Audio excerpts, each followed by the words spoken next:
Hey my YouTube family, welcome back to my channel. कैसे हैं आप सब? उम्मीद है कि आप सब अच्छे होंगे और अपना ख्याल रखिएगा। तो आज का ये जो वीडियो है आप लोगों के कमेंट्स का रिप्लाई का है। मीन्स आप लोगों ने इतने सारे कमेंट्स किए हैं और मुझे टाइम नहीं मिलता कि आपको एक्सप्लेन करके आपको आंसर दूं। तो मैं यहाँ पर आपको इस वीडियो में आप लोगों के कमेंट्स पढ़ती हूँ और उसका रिप्लाई भी मैं आपको आपके सामने दूंगी ताकि आप लोगों को समझ में भी आ जाए। तो जो इम्पोर्टेंट जिनका कमेंट्स है मैं उनको पढ़ूंगी, क्योंकि वीडियो जो है बहुत ज़्यादा लंबी हो जाएगी। और वैसे कमेंट्स को पढ़ूंगी जो आपके वीज़ा प्रोसेस से रिलेटेड है। तो फर्स्ट में यहाँ पर आज ही ये 2 दिन पहले आया है, रावत गेमर जी हैं, रावत गेमर। इनका कमेंट है कि मैम डॉक्यूमेंट सबमिट करने के बाद VFS ट्रैक नंबर देता है और इंटरव्यू होता है ब्लू कॉलर वर्कर का। तो इसमें 2 क्वेश्चन उनके ऐड है। एक तो है डॉक्यूमेंट सबमिट करने के बाद आप अपने डॉक्यूमेंट्स को ट्रैक कैसे करेंगे, एंड सेकंड क्वेश्चन है इसमें कि इंटरव्यू ब्लू कॉलर वर्कर के लिए होता है या नहीं। तो सबसे पहले आंसर है आपका कि अगर आपको डॉक्यूमेंट्स ट्रैक करना है तो आपको VFS ग्लोबल की वेबसाइट पर जाना है। वहां पर जैसे ही ये एप्लीकेशन ओपन होगा, जैसे ही ये वेबसाइट ओपन होगी, राइट साइड में आपको 3 पैरेलल लाइन दिखती है। उस 3 पैरेलल लाइन पर आपको क्लिक करना है। देन आपको सबसे नीचे में आपको दिखेगा एप्लीकेशन एंड अपील करने का प्रोसेस वहां पर दिखेगा, track your application and appeal. तो उस ऑप्शन पर क्लिक करेंगे। देन आपको वहां पर क्लिक करने के बाद आपसे पूछा जाएगा रेफरेंस नंबर एंड आपका जो लास्ट नेम है वो पूछा जाता है। तो रेफरेंस नंबर एंड अपना लास्ट नेम उसमें अगर आप फिल करते हैं तो आपके डॉक्यूमेंट्स का जो स्टेटस है वो उससे आपको पता चल। इस तरह से आप अपने डॉक्यूमेंट्स का स्टेटस जो है वो ट्रैक कर सकते हैं। यहाँ पर सेकंड जो कमेंट है अंकुर राणा जी का है। इन्होंने लिखा है कंप्लेन कर सकते हैं जिसने भी वर्क परमिट अप्लाई किया था हमारा। इसका मतलब एजेंट ने फेक डॉक्यूमेंट्स दिए, जेन्युइन काम होता तो वीज़ा लगता। ये तो बात आपकी सच है कि अगर आपका जेन्युइन काम होगा तो वीज़ा लगने के चांसेस बहुत हाई होते हैं। और सेकंड चीज़ मैटर करती है कि अगर आपके डॉक्यूमेंट्स परफेक्ट हैं तो एम्बेसी भी डिसाइड करती है कि किसको वीज़ा देना चाहिए, किसको देना नहीं चाहिए। और अगर रिजेक्शन आते भी हैं तो बहुत सारे लोगों के जो वीज़ा अप्रूव हुए हैं वो आफ्टर रिजेक्ट होने के बाद भी अगर वो अपील करते हैं विद स्ट्रॉन्ग सपोर्टिंग डॉक्यूमेंट्स तो तब भी उनके वीज़ाज जो हैं वो अप्रूव होते हैं। चलिए थर्ड कमेंट मैं पढ़ती हूँ। यहाँ पर अनीश शेख जी का कमेंट है कि मैम मैंने बैंक स्टेटमेंट लगाए बिना ही सबमिट कर दिया VFS में, तो क्या वीज़ा लगेगा? तो ये देखिए, अगर आप VFS में डॉक्यूमेंट सबमिट करने जाते हैं, एक तो आपको बैंक स्टेटमेंट रेडी करके जाना ही जाना है। बट अगर वहां पर एम्बेसी आपसे बैंक स्टेटमेंट मांगती है तो आप उनको दीजिए। और कुछ ऐसी बातें हैं जो VFS सेंटर वालों को भी नहीं पता है कि कौन कौन से डॉक्यूमेंट्स आपको सबमिट करने हैं, क्योंकि ऐसा कमेंट आया है मेरे पास कि VFS वालों को खुद नहीं पता है कि कौन से डॉक्यूमेंट्स आपको पॉलिश वर्क वीज़ा के लिए चाहिए। कुछ ऐसे वहां पर जो एग्जीक्यूटिव हैं उनको पता नहीं है। तो आप लोग अपनी तरफ से सारे डॉक्यूमेंट्स को रेडी करके जाइए।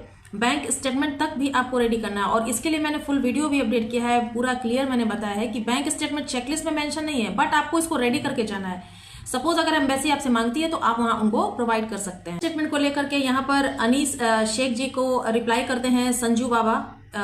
उनका कहना है कि अगर आप ऑनलाइन स्टेटमेंट अगर आपका होता है तो बैंक का जो स्टैंप है वो लगाना जरूरी नहीं है, क्योंकि इसमें बैंक का जो अकाउंट का जो डिस्क्रिप्शन है, जो पूरा डिटेल्स है वो नीचे लिखा होता है। बिना स्टैंप के भी ये मान्य है, मतलब वैलिड है। इनका कहने का मतलब ये है।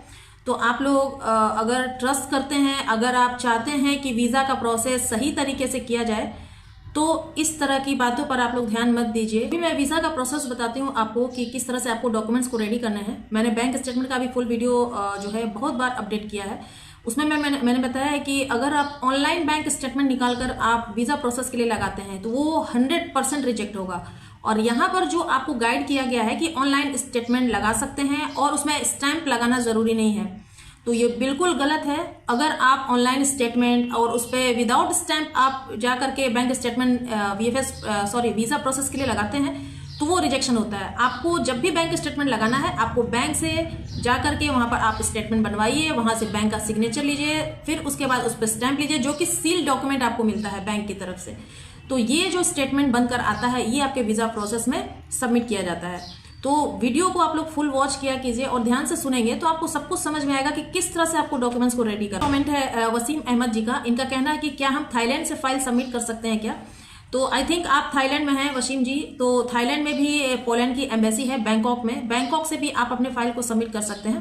बट अगर आप इंडिया से करना चाहते हैं तो आपको इंडिया आना पड़ेगा, इंडिया से भी आप अपनी फाइल को सबमिट कर सकते हैं। क्योंकि अगर आप बैंकॉक से करते हैं तो लाइक आपको पीसीसी वगैरह जो है आपको थाईलैंड की लगानी पड़ेगी, क्योंकि आप वहाँ जॉब करते हैं, वहाँ से आपको बैंक स्टेटमेंट भी लेना होगा, तो सारे डॉक्यूमेंट जो हैं आपको वहां से प्रोवाइड करने होंगे। अगर पॉसिबल है तो आप थाईलैंड से भी कर सकते हैं। तो कमेंट आया है आप सभी के लिए है, क्योंकि आप लोग ये गलती हमेशा करते हैं, और मैं मेरे क्या और भी यूट्यूबर्स ने भी मना किया है कि आप लोग एजेंट के पास मत जाइए।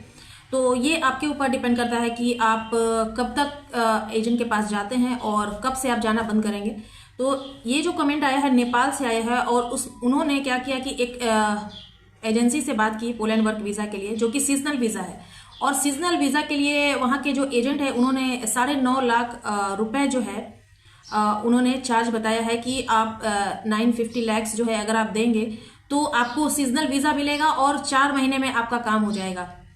तो यहाँ पर आप समझ सकते हैं कि एक तो सीजनल वीज़ा मिलता है 9 मंथ्स के लिए, और इसके बाद भी सीजनल वीज़ा का टोटल प्रोसेस जो होता है वो 3 मंथ्स के अंदर टोटल प्रोसेस हो जाता है। तो यहाँ पर 4 मंथ लगता है, काम हो जाएगा आपका, उसके लिए आपको 950 लैक्स पे करना होगा। इस कमेंट है यहाँ पर बैंक स्टेटमेंट को लेकर के कि बैंक स्टेटमेंट जरूरी है, अगर अकाउंट में पैसे ना हो तो भी स्टेटमेंट चल सकता है क्या?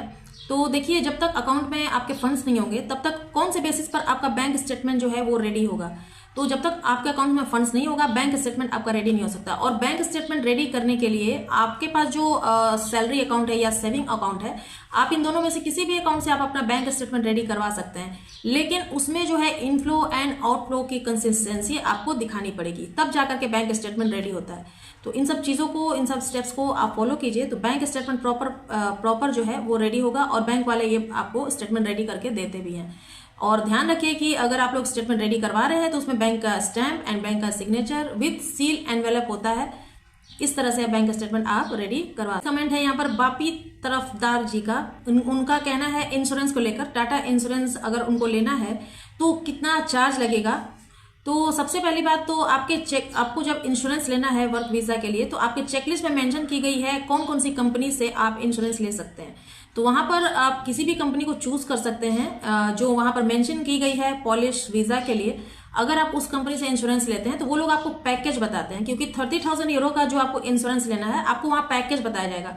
तो मैक्स टू मैक्स आपको 10,000 का जो है आपको प्रीमियम आपको देना पड़ सकता है अगर आप 30,000 यूरो का आप इंश्योरेंस लेते हैं। तो डिपेंड करता है कि कौन सी कंपनी से लेते हैं। किसी किसी कंपनी में आपको पैकेज कम भी पड़ सकता है और किसी कंपनी में आपको पैकेज ज्यादा भी पड़ सकता है। तो ये आपको समझना होगा इंश्योरेंस कंपनी से कि कौन सा इंश्योरेंस कंपनी आपके लिए सही रहेगी, आप कितना पे कर सकते हैं। तो कमेंट है एक AI गुरु की तरफ से कि उनका कहना है कि 7 अप्रैल को उनका वर्क वीजा आया है ग्रीस का, और इस रूल की वजह से कोई प्रॉब्लम तो नहीं होगी या वापस ना भेज दें उनको।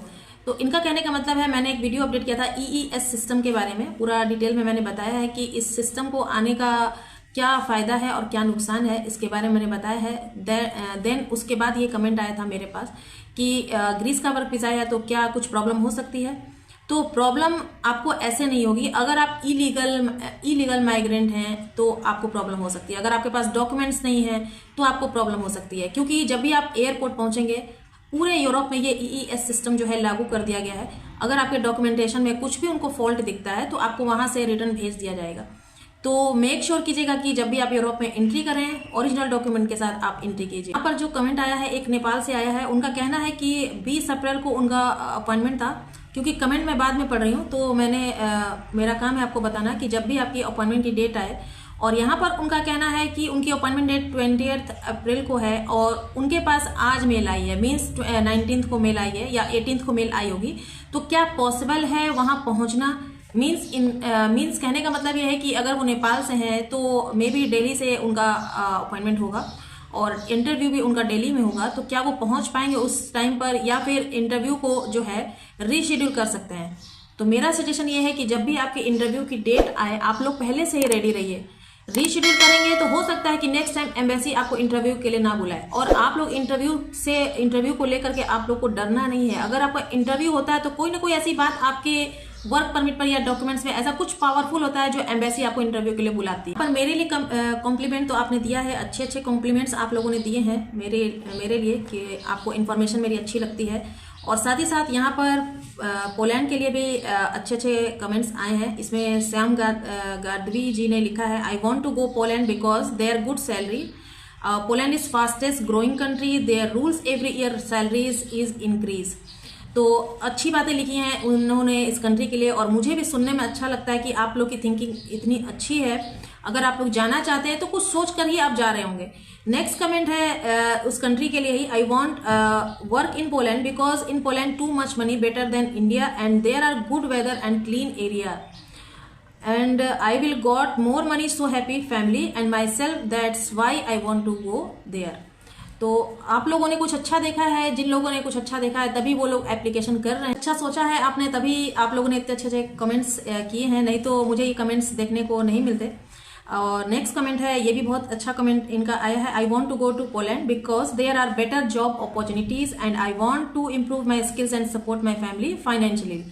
तो काफ़ी अच्छी थिंकिंग है आप लोगों की। अगर आप एक बार पहुंच जाते हैं, क्योंकि मैं अपना एक्सपीरियंस आपको शेयर करती हूँ, अगर आप लोग पहुंचते हैं तो लाइफ आपकी बहुत ही अच्छी हो जाती है। बहुत ही कम समय में आप अच्छी अर्निंग कर सकते हैं, अपना फ्यूचर भी ब्राइट कर सकते हैं।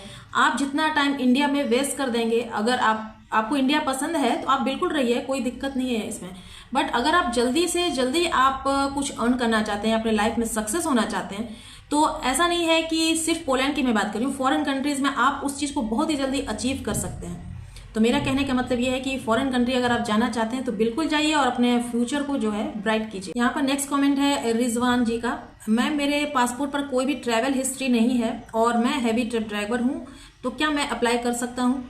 तो रिजवान जी बिल्कुल आप अप्लाई कर सकते हैं। अगर कोई ट्रैवल हिस्ट्री नहीं है तो भी आप अप्लाई कर सकते हैं, क्योंकि एज अ फ्रेशर भी आप अप्लाई कर सकते हैं। ऐसा तो नहीं है कि जिनकी ट्रैवल हिस्ट्री होगी उन्हीं के लिए वीज़ा प्रोसेस होता है, ऐसा कुछ नहीं है। आप as a student, as a tourist, as a work visa application आप कर सकते हैं। अगर आप फ्रेशर हैं तब भी, अगर आप पहले से जा चुके हैं तब भी, अगर आपकी कोई ट्रैवल हिस्ट्री है तब भी आप अप्लाई कर सकते हैं। तो ऐसा कोई कहीं कंपलसरी नहीं किया गया है कि अगर आपकी ट्रैवल हिस्ट्री है तो ही आप वर्क वीज़ा एप्लीकेशन किसी भी कंट्री के लिए कर सकते हैं। बट अगर आपकी ट्रैवल हिस्ट्री है तो ये आपके डॉक्यूमेंट्स को और भी स्ट्रॉन्ग बनाता है कि पहले से ये और भी कंट्री में जा चुके हैं, तो इनका एक्सपीरियंस थोड़ा सा डिफरेंट होता है। तो इसी वजह से ट्रैवल हिस्ट्री है तो आपके डॉक्यूमेंट्स को वो स्ट्रॉन्ग बनाने में हेल्प करता है। जो कमेंट है वो है मिस्टर अजय, और आई थिंक ये इटली में है, क्योंकि इनका कमेंट जो है इटली वर्क वीज़ा पर पोलैंड टीआरसी बन जाती है। मतलब इनका क्वेश्चन है कि क्या इटली वर्क वीज़ा पर पोलैंड में टीआरसी बन सकती है क्या? तो ऐसा कुछ नहीं है। अब ये रूल्स जो है टीआरसी को लेकर के बहुत चेंज हो गया है। अगर आप पोलैंड में एंट्री करना चाहते हैं तो आपको वहां का वर्क परमिट चाहिए, क्योंकि टीआरसी आपको अगर पोलैंड की चाहिए तो इटली का वर्क वीज़ा वहां वर्क नहीं करेगा। इटली में अगर रहना है तो आप इटली के लिए अप्लाई कीजिए, इटली का टीआरसी लीजिए। बट पोलैंड में अगर आपको रहना है, पोलैंड का टीआरसी चाहिए, तो आपको सबसे पहले पोलैंड का वर्क परमिट, वहां पर आपको एक जॉब चाहिए, क्योंकि वहां पर जब आपको जॉब मिल जाती है तो कंपनी के थ्रू भी टीआरसी बन जाती है, या फिर आपको अपनी तरफ से भी टीआरसी बनवाना पड़ता है। तो दोनों केसेस में आपकी टीआरसी बन जाती है। अगर आप पोलैंड के अंदर एंट्री करते हैं तो आपकी कंपनी के थ्रू भी बन जाती है और आप सेपरेट भी बनवा सकते हैं। जो कमेंट है ये है सनी राजपूत का कि मैम आप वर्क परमिट प्रोवाइड करा सकते हो। तो देखिए, इनके कमेंट आने से ये कमेंट आपके लिए भी हो सकते हैं कि अगर आपको वर्क परमिट मेरे थ्रू अप्लाई करना है तो बिल्कुल मैं करवा सकती हूँ आपको वर्क परमिट अप्लाई। लेकिन ध्यान रखिए कि वर्क परमिट अप्लाई करने के लिए मेरा जो टाइप है पॉलिश कंपनी से, जो कि कंपनी से टाइप है, तो उनको मुझे पे करना होता है। उनका सर्विस चार्जेस, उनके सर्विस चार्जेस हैं जिनको मुझे पे करना होता है। तो जब तक आप लोग पे नहीं करेंगे तब तक ये काम स्टार्ट नहीं होगा। ऐसा नहीं है कि हम लोग एजेंट का काम कर रहे हैं, बिल्कुल नहीं, ऐसा नहीं है। कोई मीडिएटर इसमें नहीं है, कोई एजेंट नहीं है। डायरेक्ट आपको कंपनी से वर्क परमिट मिलेगा, देन आपका सारा प्रोसेस वहां से स्टार्ट होगा। तो अगर आप लोग वर्क परमिट अप्लाई करना चाहते हैं मेरे थ्रू तो बिल्कुल आप करवा सकते हैं। स्क्रीन पर मैं नंबर अपडेट कर दूंगी, वहां से आप नंबर लीजिए। और अभी वहां पर जो है हायरिंग चल रही है, वहां पर जो अभी हायरिंग होगी वो होगी कंस्ट्रक्शन हेल्पर की। तो आप लोग अप्लाई कराना चाहते हैं तो बिल्कुल आप कांटेक्ट कर सकते हैं। मैंने आपके कमेंट्स का रिप्लाई दे दिया है। आई होप आपको आपके कमेंट्स का रिप्लाई मिल भी गया होगा। आपको वीडियो के थ्रू रिप्लाई देने का मतलब है कि आपको थोड़ा एक्सप्लेन करके मैं बताना चाहती हूँ, और अगर कमेंट सेक्शन में रिप्लाई देती हूँ तो आपको एक शॉर्ट रिप्लाई देना होता है। तो नेक्स्ट टाइम अगर आप लोगों में से किसी के भी कमेंट्स रह गए हैं, कुछ इंपॉर्टेंट कमेंट्स, तो मैं उसको कवर कर दूंगी। तो आप सबसे पहले आपके जो डाउट्स हैं, आपको डाउट्स क्लियर करना होता है, तो आप कमेंट्स में कमेंट कर दीजिए, आपको उसका रिप्लाई आ जाएगा। तो नए इन्फॉर्मेशन के साथ मिलेंगे नेक्स्ट वीडियो में, तब तक के लिए बाय बाय।